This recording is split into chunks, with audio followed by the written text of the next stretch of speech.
Le chef de la défense américaine a rencontré son homologue chinois. Nous revenons sur ce qu'ils ont dit à propos de Taïwan. Le plus grand fabricant de micropuces du monde étend sa production aux États-Unis. L'entreprise taïwanaise fabrique les puces les plus avancées du monde. Un universitaire chinois connu pour ses commentaires durs voire violents sur Taïwan ne veut plus utiliser Twitter. La plateforme a supprimé plusieurs de ses messages.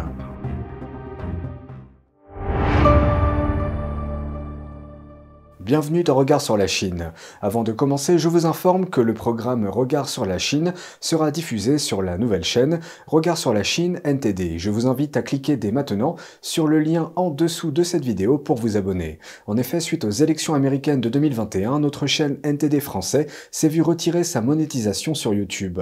En d'autres termes, nous ne bénéficions d'aucun revenu depuis cette période. Pour que nous puissions continuer à vous informer dans de bonnes conditions, vous pouvez nous soutenir en vous abonnant et en partageant le lien de la nouvelle chaîne. Merci pour votre attention et j'espère vous retrouver très vite sur la nouvelle chaîne de Regard sur la Chine. On passe aux informations d'aujourd'hui avec des cas de Covid-19 qui augmentent à Pékin, ce qui incite les autorités à demander aux habitants de rester chez eux. Les habitants de la ville ont exprimé mardi leur mécontentement face aux politiques sanitaires du pays. La plupart des gens n'ont plus vraiment l'énergie nécessaire pour se concentrer sur ces questions, car leur vie est déjà assez difficile. Les entreprises de certains de mes amis ont fait faillite, certains ont perdu leur emploi, et beaucoup ont vu leurs revenus affectés. D'autres villes ont également recommencé à tester en masse, et ce alors que la Chine parle d'un pic de nouveaux cas. Plus de 28 000 nouveaux cas locaux ont été signalés lundi. Ce chiffre est proche d'un pic enregistré par la Chine en avril. Étant donné que le régime chinois a l'habitude de dissimuler les données sur le virus, le nombre réel pourrait être beaucoup plus élevé. Aujourd'hui, Pékin a fermé des parcs, des centres commerciaux et des musées et a renforcé les règles d'accès à la ville. Les entreprises et les écoles des districts les plus touchés sont également fermées.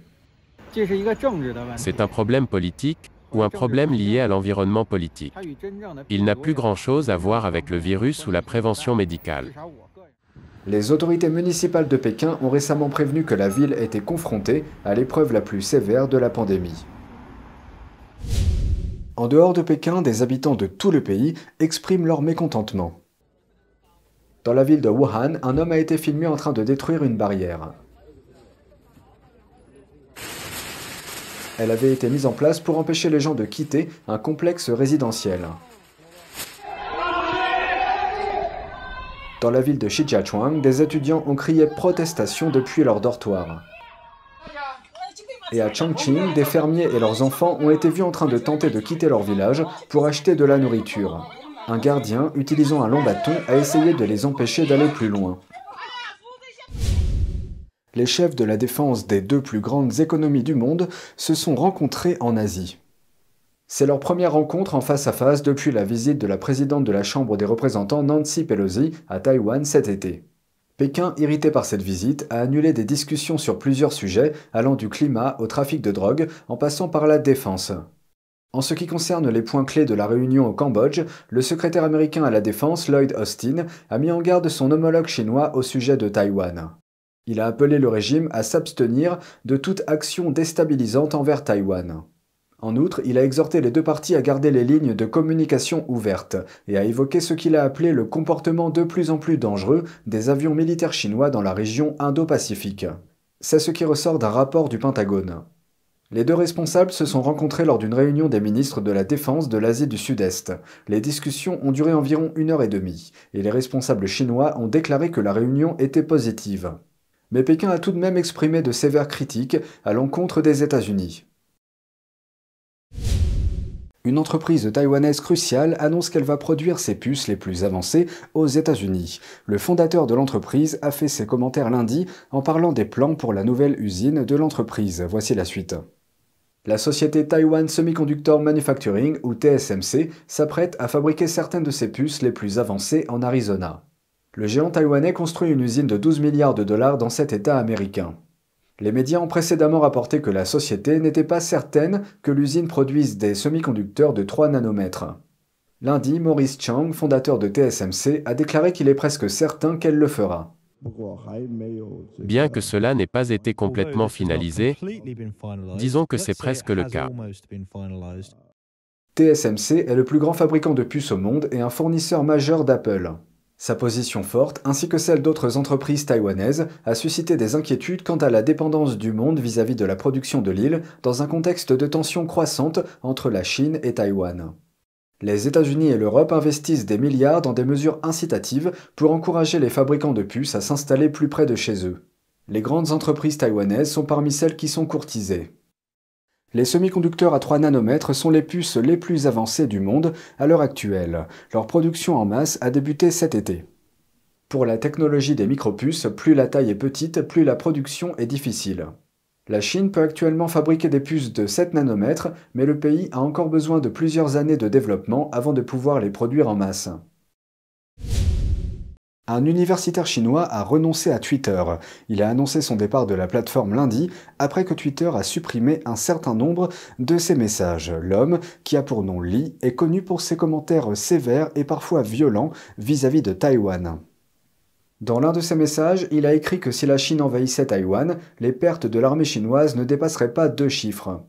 Il a utilisé des termes désobligeants pour décrire le peuple taïwanais, en disant, je cite, « Quiconque résiste, la Chine visera toute sa famille ». Il a ajouté qu'après la guerre, Pékin devrait exécuter la moitié du peuple taïwanais afin que l'autre moitié soit, je cite, « plus obéissant que des chiens ». Dans un autre tweet, il a évoqué une autre situation, si Taïwan se rend mais refuse de se soumettre.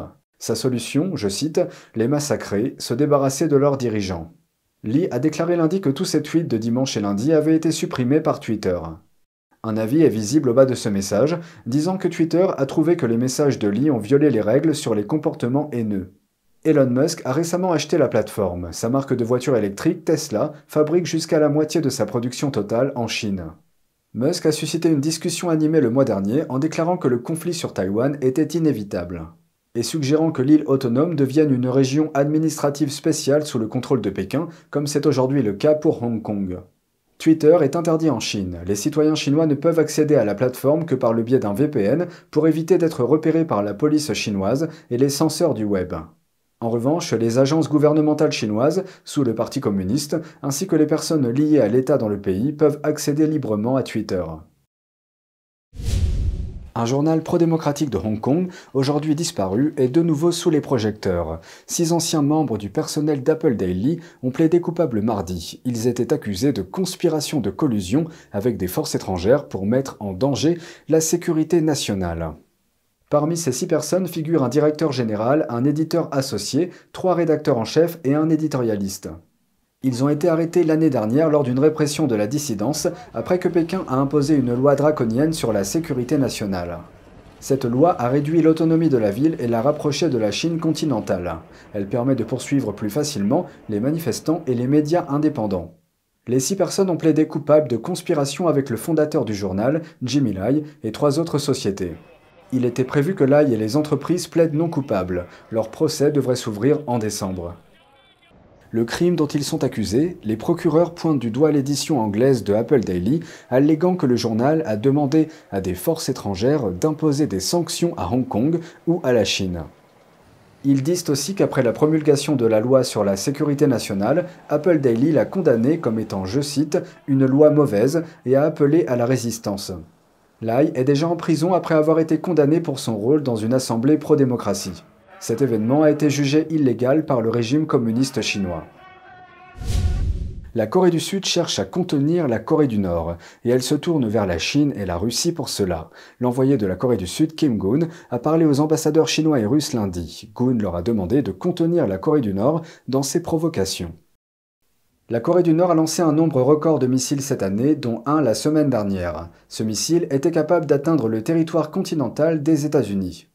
La semaine dernière, en Indonésie, Joe Biden a déclaré au dirigeant chinois Xi Jinping qu'il avait l'obligation de discuter avec la Corée du Nord pour mettre fin aux essais nucléaires. Le président de la Corée du Sud a également fait appel à la Chine, affirmant que Pékin devrait s'employer plus activement à freiner les ambitions nucléaires et balistiques de la Corée du Nord. C'est tout pour aujourd'hui, merci d'avoir suivi Regard sur la Chine. On se retrouve demain pour une nouvelle émission. Prenez soin de vous et à bientôt.